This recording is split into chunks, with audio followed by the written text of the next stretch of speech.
ಒಂದು murder mystery cinema ಹೊತ್ತು ಸೂತ್ರಧಾರಿ ಅನ್ನೋ ಸಿನಿಮಾ ಇದೇ ಮೇ 9ನೇ ತಾರೀಕು ನಮ್ಮ ಮುಂದೆ ಬರ್ತಾ ಇದೆ.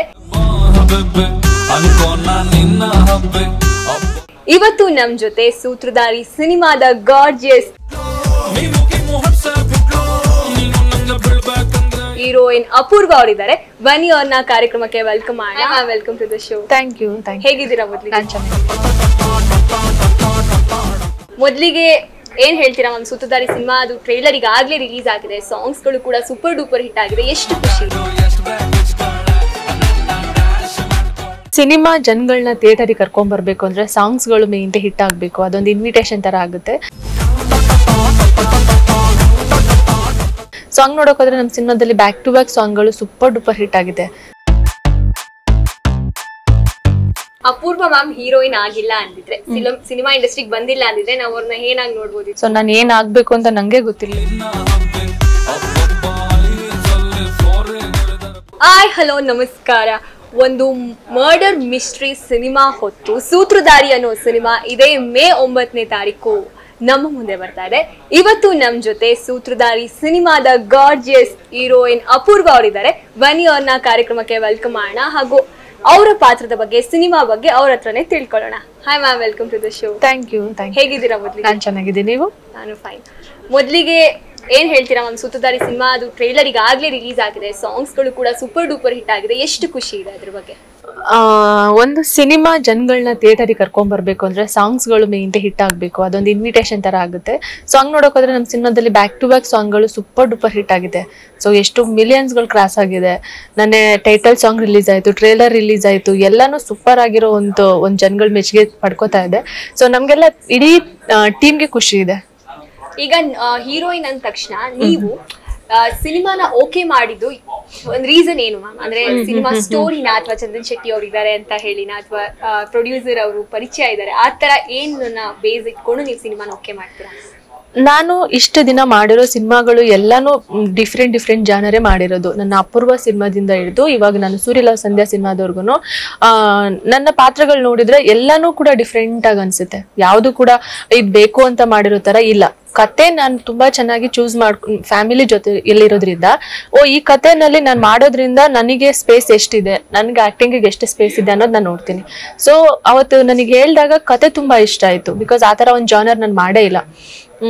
ಹಂಗ್ ನೋಡಕ್ ಹೋದ್ರೆ ವಿಕ್ಟ್ರಿ ಟು ಕಾಮಿಡಿ ಆಗೋಯ್ತು, ಕೃಷ್ಣ ಟಾಕೀಸ್ ಒಂದು ಡಿಫ್ರೆಂಟ್ ಆಗಿ ಬಂತು. ಆ ತರ ಮರ್ಡರ್ ಮಿಸ್ಟ್ರಿ ಅಂದ್ರೆ ಇದೊಂದೇ ಆಗಿರೋದು ಇವಾಗ. ಸೊ ನನಗೂ ಸ್ಪೇಸ್ ಇದೆ, ಸೊ ಒಪ್ಕೊಳ್ಳೋಣ. ಅದ್ರಲ್ಲೂ ಚಂದನ್ ಶೆಟ್ಟಿ ಅವರು ಆಲ್ರೆಡಿ ತುಂಬಾ ದೊಡ್ಡ ಹೆಸರು ಮಾಡಿದ್ದಾರೆ. ಅವ್ರು ಆಲ್ರೆಡಿ ಅವ್ರ ರ್ಯಾಪರ್ ಆಗಿ ತುಂಬಾ ಚೆನ್ನಾಗಿ ಗುರ್ತಿಸ್ಕೊಂಡಿದ್ದಾರೆ. ಸೊ ಅವ್ರ ಎನರ್ಜಿ ನಾವು ಅವರಿಂದ ತುಂಬಾ ಕಲಿಯೋದಿರುತ್ತೆ ಅಲ್ವಾ. ಸೊ ನನಗೆ ಇಷ್ಟ ಆಯ್ತು, ಪಾತ್ರ ಇಷ್ಟ ಆಯ್ತು, ಕತೆ ಇಷ್ಟ ಆಯ್ತು. ಆ ಒಂದು ಕಾರಣಕ್ಕೆ ಈ ಸಿನಿಮಾ ಒಪ್ಕೊಂಡಿದ್ದೆ. ಮ್ಯಾಮ್, ಈಗ ನೀವು ತುಂಬಾ ಸಿನಿಮಾಗಳು ಇದಕ್ಕೂ ಮುಂಚೆ ನಾಯಕ ನಟಿಯಾಗಿ ಮಾಡಿದೀರಾ. ಚಂದನ್ ಸರ್ಗೆ ಇದು ಮೊದಲನೇ ಸಿನಿಮಾ ನಾಯಕ ನಟ ಆಗಿ. ನಿಮ್ಮಿಬ್ರು ಕಾಂಬಿನೇಷನ್ ಸೀನ್ಸ್ ಹೇಗಿತ್ತು? ನೀವೇನಾದ್ರೂ ಅವರಿಗೆ ಹೇಳ್ಕೊಟ್ಟಿದ್ದು ಉಂಟಾ? ಇಲ್ಲ ಆ ತರ ಹೇಳ್ಕೊಟ್ಟಿದ್ದೇನಿಲ್ಲ, ಬಟ್ ಡಿಸ್ಕಸ್ ಮಾಡ್ತಾ ಇದ್ವಿ. ಇದನ್ನ ಹೀಗ್ ಮಾಡೋಣ ಅಂತ ಹೇಳಿ. ಈ ಸಿನಿಮಾ ಅಂತಲ್ಲ, ಎಲ್ಲಾ ಸಿನಿಮಾಗಳು ಡಿಸ್ಕಸ್ ಮಾಡ್ಕೊಂಡು ಮಾಡಿದಾಗ್ಲೇನೆ ಆ ಕೆಮಿಸ್ಟ್ರಿ ವರ್ಕ್ ಆಗೋದು. ಸೊ ಅವರಿಗೆ ಆ ತರ ಏನ್ ಕ್ಯಾಮ್ರಾ ಫಿಯರ್ ಆ ತರದ್ ಏನು ಇಲ್ಲ ಚಂದನ್ ಅವರಿಗೆ. ಬಿಕಾಸ್ ಆಲ್ರೆಡಿ ಆಲ್ಬಮ್ ಸಾಂಗ್ಸ್ ಮಾಡಿರೋದ್ರಿಂದ ಅವರಿಗೆ ಆಲ್ರೆಡಿ ಅದೆಲ್ಲ ಕರಗತ ಆಗೋಗ್ಬಿಟ್ಟಿದೆ ಅಷ್ಟೇನೆ. ಫಸ್ಟ್ ಡೇನೆ ನಮ್ಗೆ ಗೊತ್ತಾಗಿದ್ದು ಅಷ್ಟು ದೊಡ್ಡ ಡೈಲಾಗ್ಗಳನ್ನ ಕೊಟ್ರು ಸರ್. ಅಂದ್ರೆ ಕ್ಲೈಮ್ಯಾಕ್ಸ್ ಇನ್ನ ಫಸ್ಟ್ ಡೇ ಶೂಟ್ ಮಾಡಿದ್ ನಾವು. ತಿಳ್ಕೊಳ್ಳಿ ನೀವು, ನಾವು ಅವ್ರ ಜೊತೆ ಮಾತಾಡಿಲ್ಲ, ಬರೀ ಮುಹೂರ್ತದಲ್ಲಿ ಅಷ್ಟೇ ಮಾತಾಡಿರೋದು. ಆ ತರದ್ ಏನು ಪ್ರಿಪ್ರೇಷನ್ ಇಲ್ಲ, ಬರೀ ನಮ್ಗೆ ಸ್ಕ್ರಿಪ್ಟ್ ಕಳ್ಸಿದ್ದಾರೆ. ಅದನ್ ಬಿಟ್ರೆ ನಾವಿಬ್ರು ವರ್ಕ್ಶಾಪ್ ತರದೇನು ಮಾಡಿಲ್ಲ. ಸಡನ್ ಆಗಿ ಫಸ್ಟ್ ಡೇನೆ ಅಷ್ಟು ದೊಡ್ಡ ಡೈಲಾಗ್ಗಳನ್ನ ಕ್ಲೈಮ್ಯಾಕ್ಸ್ ಇಟ್ಬಿಟ್ಟಿದ್ದಾರೆ. ಸೊ ನಾನು, ತಬಲಾ ನಣಿ ಸರ್, ಆಮೇಲೆ ಚಂದನ್ ಅವರು. ಸೊ ನನಗೂ ಭಯ ಹೇಗ್ ವರ್ಕ್ ಆಗುತ್ತೋ, ಫಸ್ಟ್ ಡೇ ಅಲ್ವಾ. ಅದ್ರಲ್ಲೂ ನನಗೂ ತುಂಬಾ ದೊಡ್ಡ ಡೈಲಾಗ್ ಇದೆ. ಬಟ್ ಚಂದನ್ ಅವ್ರು ಫಸ್ಟಿಗೆ ಮಾತ್ರ ಸ್ವಲ್ಪ ಹಿಂಗಾದ್ರು, ಆಮೇಲೆ ನೋಡಿ ಹೊಡೆದ್ರು. ಅಂದ್ರೆ ಡೈರೆಕ್ಟರ್ ಸರ್ ಎಲ್ಲ ಕ್ಲಾಪ್ ಹೊಡೆದ್ಬಿಟ್ರು. ಸಖತ್ತಾಗಿ ಬಂತು ಸರ್ ಅಂತ ಹೇಳಿ. ಆಮೇಲೆ ತಬಲಾ ನಣಿ ಸರ್ ಅವ್ರಿದ್ರೆ ಕೇಳ್ಬೇಕಾ, ಫುಲ್ ಜಾಲಿ ಆಗಿರ್ತಾರೆ, ಕಾಮಿಡಿ ಮಾಡ್ತಾ ಇರ್ತಾರೆ. ಸೊ ಒಂದು ಫ್ಯಾಮಿಲಿ ತರ ಹೋಯ್ತು, ಎಲ್ಲಾನು ನೀಟಾಗಿ ಆರಾಮಾಗಿ ಚಂದ ಆಯ್ತು. ಈಗ ಕ್ರೈಮ್ ಮರ್ಡರ್ ಅಂತ ಬಂದಾಗ ಅಲ್ಲಿ ಹೀರೋಯಿನ್ ಪಾತ್ರಕ್ಕೆ ಅಷ್ಟು ಪ್ರಾಮುಖ್ಯತೆ ಕೊಟ್ಟಿರಲ್ಲ. ಅದು ಬ್ಯಾಕ್ ಗ್ರೌಂಡ್ ಅಲ್ಲಿ ಹೋಗ್ತಿರುತ್ತೆ, ಮೇನ್ ಆಗಿ ಆ ಹೀರೋ ಮತ್ತೆ ಕಥೆನೇ ಹೋಗ್ತಿರುತ್ತೆ. ಇಲ್ಲಿ ನಿಮ್ಮನ್ನ ಯಾವ ತರ ನಾವು ನೋಡ್ಬೋದು? ಅಂದ್ರೆ ಸಿನಿಮಾದಲ್ಲಿ ನೀನ್ ಇಡೀ ಸಿನಿಮಾ ಮಾಡೋದಕ್ಕಿಂತ ನಿನ್ನು ಆ ಕತೆಗೆ ಎಷ್ಟು ನಿನ್ನಿಂದ ಆ ಕತೆಗೆ ಏನ್ ಹೆಲ್ಪ್ ಆಗುತ್ತೆ, ಆ ಪಾತ್ರ ಎಷ್ಟು ಮುಖ್ಯ ಆಗುತ್ತೆ ಅನ್ನೋದು ಮುಖ್ಯ ಆಗುತ್ತೆ. ಸೊ ಬೇಕು ಅಂತ ಅಲ್ಲಿ ಏನೋ ಬೇಕು ಲವ್ ಟ್ರ್ಯಾಕ್ ಇಲ್ಲಿ ಹೋಗ್ತಿದೆ ಅಂತ ಹೇಳ್ಬಿಟ್ಟು ಲವ್ ಮಾಡೋ ಸೀನ್ಗಳನ್ನ ಹಾಕೋದಾಗಿರ್ಬೋದು, ಇಲ್ಲ ಹೀರೋಯಿನ್ ತೋರಿಸ್ಬೇಕು ಅಂತ ತೋರ್ಸೋದಾಗಿರ್ಲಿ ತಪ್ಪಾಗುತ್ತೆ. ಕತೆ ಮೇನ್ ಹೋಗ್ಬೇಕು. ಕತೆ ಚೆನ್ನಾಗಿ ಹೋದ್ರೆ ಮಾತ್ರ ಅಲ್ಲಿ ಒಂದು ನೋಡೋ ಜನಗಳಿಗೂ ವಾವ್ ಚೆನ್ನಾಗೋಯ್ತಪ್ಪ, ಬೇಕು ಅಂತ ಏನು ತೋರ್ಸಿಲ್ಲ ಅಂತ ಅನ್ಸುತ್ತೆ.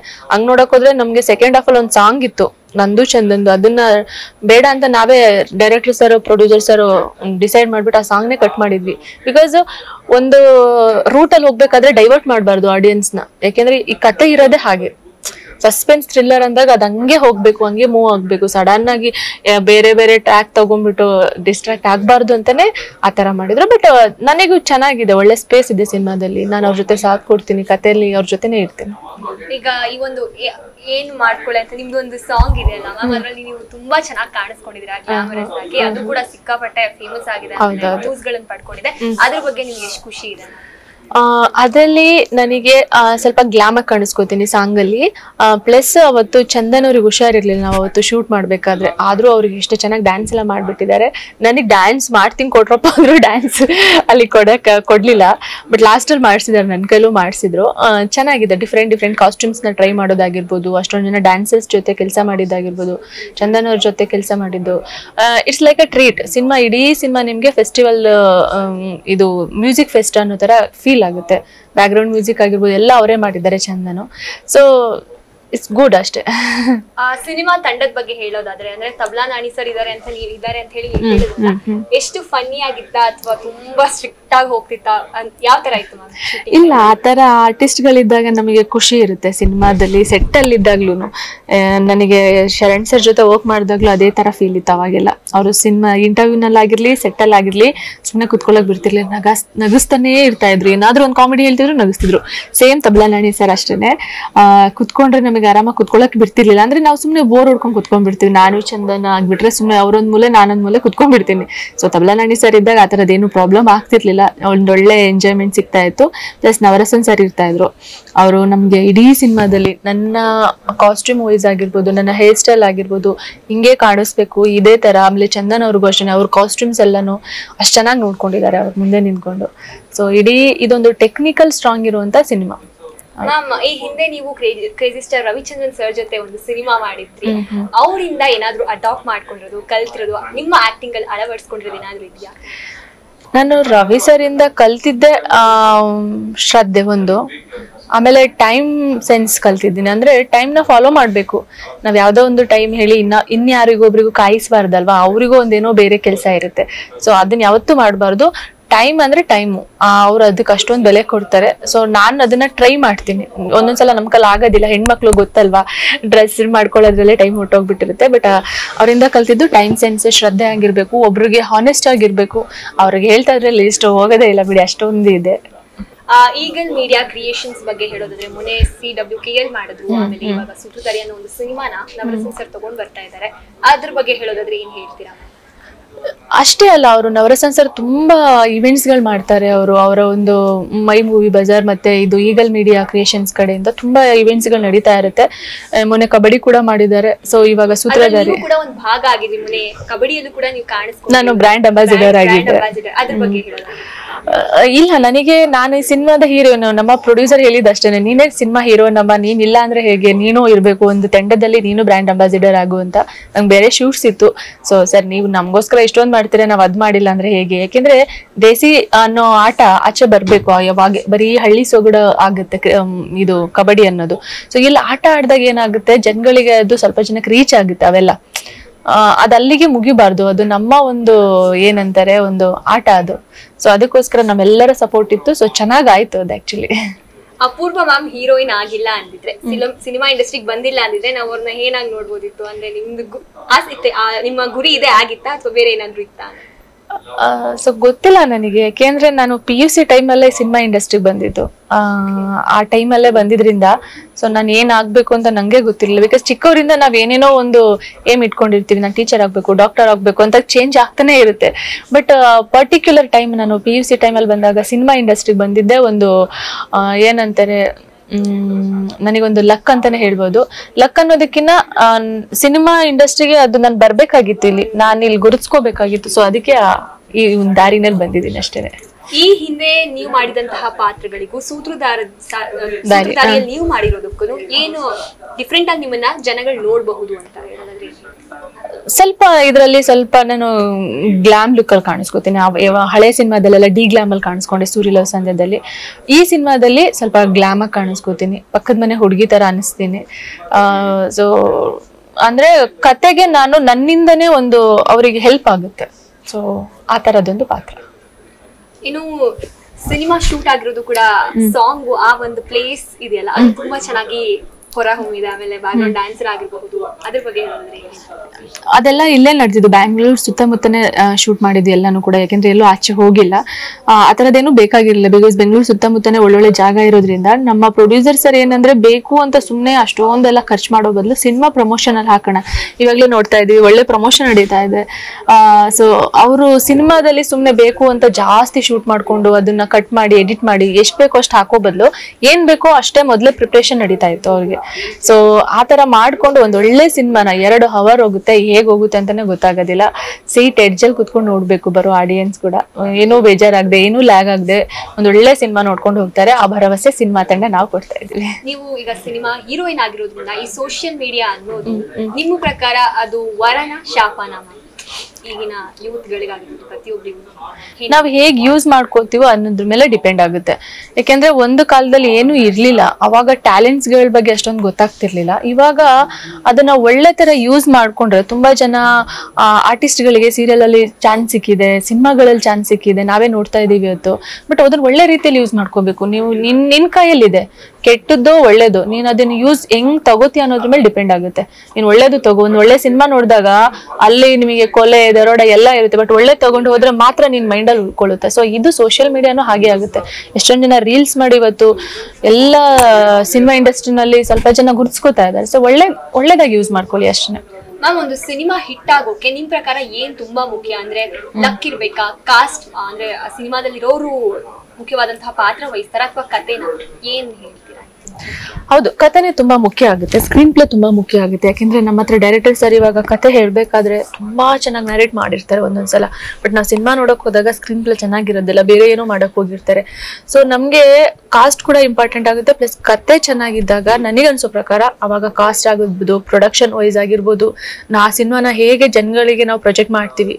ನಮ್ಮ ಹತ್ರ ಒಂದು ವಸ್ತು ಇದೆ, ಇದನ್ನ ನಾವು ಜನಗಳಿಗೆ ತಲುಪಿಸ್ಬೇಕು. ಹೇಗ್ ತಲುಪಿಸ್ತೀರಾ ಅಲ್ವಾ? ಇವಾಗ ಎಷ್ಟೊಂದ್ ಜನ ಅಡ್ವರ್ಟೈಸ್ಮೆಂಟ್ ಎಲ್ಲ ಬರೋದು ಜನಗಳಿಗೆ ಇದು ರೀಚ್ ಆಗ್ಬೇಕು ಅಂತ. ಸೊ ನಾವೊಂದ್ ಒಳ್ಳೆ ಸಿನಿಮಾ ಮಾಡಿದೀವಿ, ಜನಗಳಿಗೆ ತಲುಪಿಸ್ಬೇಕು. ಆ ತರದೆಲ್ಲಾನು ಕೌಂಟ್ ಆಗುತ್ತೆ. ಎಲ್ಲಾನು ಕೂಡ ಮಾಡಿದ್ರೆ ಒಂದ್ ಒಳ್ಳೆ ಸಿನಿಮಾ ನಿಂತ್ಕೊಳ್ಳಕ್ ಸಾಧ್ಯ.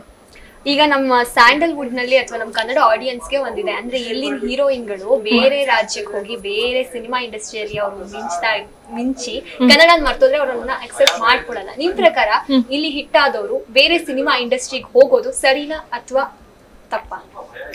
ನೀವೇ ಹೇಳಿ, ಹೀರೋಯಿನ್ಸ್ ಗಳಿಗೆ ಎಷ್ಟು ದಿನ ಕಾಲಾವಕಾಶ ಇರುತ್ತೆ ಅಲ್ವಾ? ಒಂದು 5 ವರ್ಷ 10 ವರ್ಷ ಅಂತ ಒಂದು ಟೈಮ್ ಇರುತ್ತೆ.